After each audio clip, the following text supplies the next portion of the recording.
Bagaimana jadinya kalau misalkan jalan kampung kamu itu menjadi tempat hilir mudiknya makhluk astral?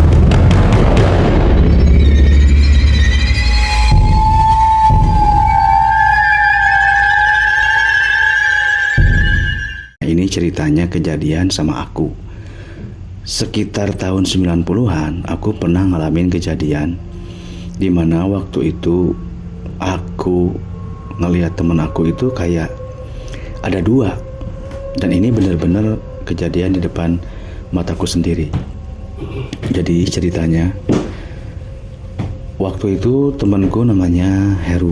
Nah, Heru ini temen ngajiku lah dulu.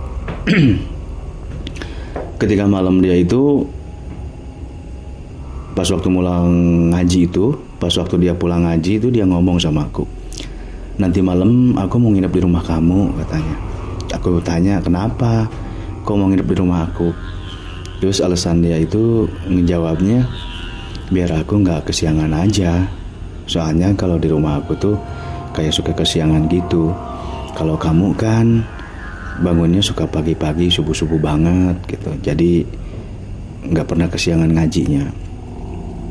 Nah di sana itu aku ya udah boleh lah gitu. Hitung-hitung aku juga ada temen lah nanti berangkat ngajinya kalau subuh-subuh itu. Singkat cerita, ngineplah dia di rumahku tuh. Nah ketika waktu subuh tiba, kita bangun nih bareng-bareng. Ceritanya mau berangkat ngaji.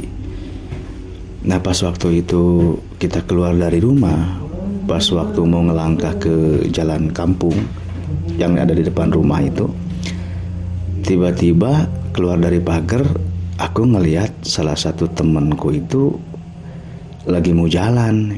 Dan temanku yang mau jalan ini aslinya memang bukan orang kampungku, cuman dia sering ada di kampungku itu karena dia kakaknya ada di sini. Jadi aslinya itu dia orang kota, cuman karena ada kakaknya di tempatku ini, dia itu sering bolak-balik ke sini. Kadang-kadang di sini lama banget, ikut ngaji juga bareng di sini. Nah pas waktu subuh itu aku ngelihatnya dia itu kayak mau pulang ke tempat dia yang ada di kota itu. Habis itu kita tanya lah, jangan lihat juga bukan aku aja, temanku Seheru juga ngelihat dia itu mau jalan. Aku tanya nih sama dia nih, namanya sebut saja namanya si Hendy ya. Nah, si Hendy ini kayak mau jalan gitu kan.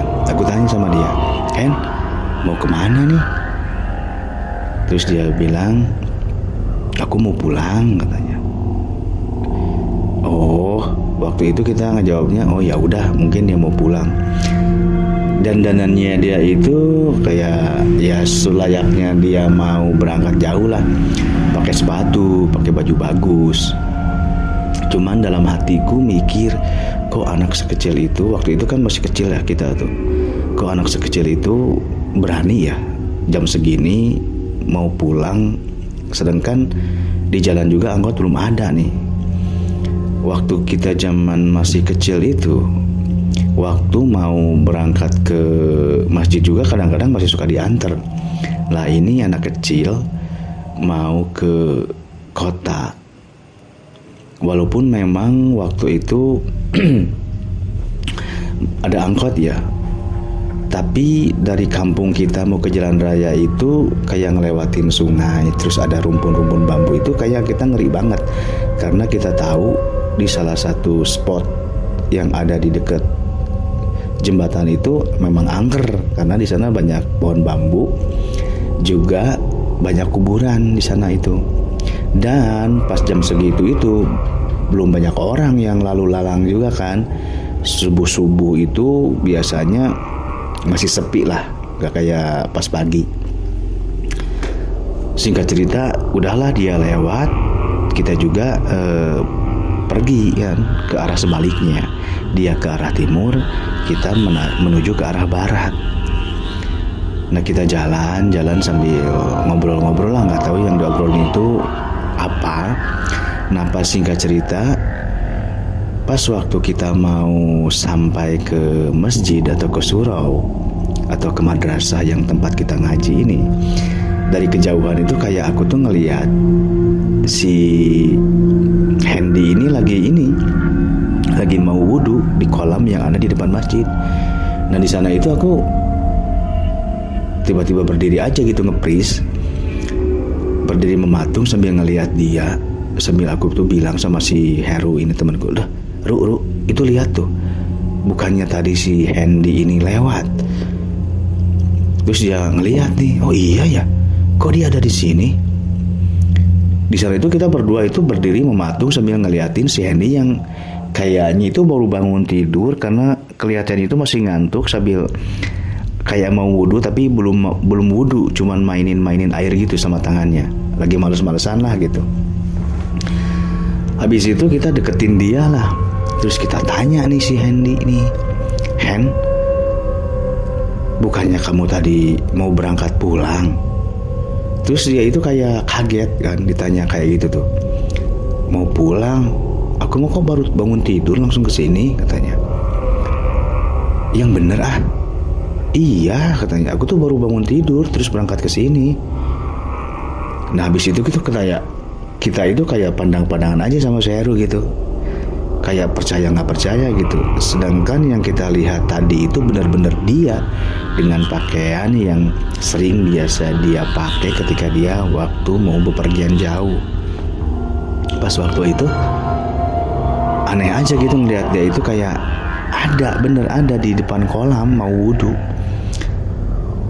Singkat cerita udah deh, kita nggak mempermasalahkan itu kan, kita nggak memperpanjang percakapan juga dengan si Hendy karena dia tetap menyangkal apa yang kita bilang tadi. Akhirnya kita sholat terus ngaji lah seperti mana biasanya. Tapi dalam hatiku tuh kayak ada keanehan aja gitu. Masa sih? Aku kan nggak salah lihat kan. Sedangkan yang lihat juga bukan aku aja. Si Heru temanku juga ngelihat si Hendy ini ada ngelewat gitu. Singkat cerita habis kita itu selesai ngaji, keluarlah sekitar jam 6. Beres ngaji itu kita pulang lah ke rumah masing-masing. Si Heru pulang ke rumahnya, si Hendy juga pulang ke rumahnya. Nah aku yang paling jauh kan rumahnya di ujung, di perbatasan RT lah. Aku pulang ke rumah, habis itu seperti biasa persiapan mau berangkat sekolah. Nah habis pulang sekolah, aku coba tanya deh, cerita sama bapak aku tuh tentang kejadian semalam, bahwa aku tuh ngelihat si Hendy, tapi si Hendy-nya itu ada di masjid. Nah setelah aku ceritain secara detail, ya bapakku tuh bilang, oh katanya, memang, nah jalan kampung ini di bulan-bulan tertentu memang selalu ada kayak gitu. Jadi jalan kampungku itu merupakan jalan lalu lalang makhluk-makhluk seperti itu, yang dalam tanda kutip di sini itu bapakku tuh ngomongnya ini sejenis macan ya. Jadi ada makhluk, nggak tahu lah, makhluk gaib kayaknya, makhluk gaib tapi berbentuk macan. Itu kalau di bulan-bulan tertentu itu suka dari timur ke barat. Nah lewatnya itu ke kampungku ini, ke jalan kampungku itu. Nah di bulan berikutnya dari barat ke timur. Nah mungkin, kata bapakku nih, nah mungkin pas waktu bulan itu ada salah satu makhluk itu yang tertinggal dari rombongannya. Dan pas waktu dia mau lewat itu ketemulah sama kita. Dan makhluk itu juga ngerubah wujudnya menjadi manusia gitu. Kalau misalkan dia dengan bentuk aslinya seperti itu, mungkin juga dia bikin sial juga mungkin sama dianya. Terus mungkin juga nggak mau lah kita sebagai manusia mungkin kaget. Nah jadi seperti itu. Jadi di kampungku ini pada bulan-bulan tertentu itu jadi tempat lalu lalang makhluk makhluk jin yang berbentuk macan itu. Nah bahkan kata bapakku dulu itu, di jalan kampung ini suka ada auman-auman tertentu yang menandakan bahwa makhluk itu akan lewat. Jadi sebelum makhluk itu lewat dari arah barat itu kayak udah ada auman harimau seperti itu. Nah, kalau udah ada auman seperti itu, masyarakat yang ada di luar itu, yang lagi nongkrong di depan balainya masing-masing itu, pada masuk semua. Jadi udah pada tahu kalau misalkan ada auman dari arah barat itu atau dari arah timur, mereka itu bakal masuk ke dalam rumah. Jadi nggak berani nongkrong di luar rumah. Nah, jadi seperti itulah teman-teman ya. Jadi di kampungku ini banyak banget kejadian aneh yang mungkin gak bisa dicerna sama nalar kita sebagai manusia ya. Karena mungkin itu kejadian-kejadian gaib ya. Nah, banyak sekali sih kejadian, bukan itu aja. Tapi mungkin nanti aku mau ceritanya di video berikutnya lah. Segitu aja cerita untuk hari ini. Semoga cerita ini menjadi penghibur atau menjadi teman di saat kamu butuh teman. Oke, segitu aja dariku. Sampai jumpa di cerita berikutnya.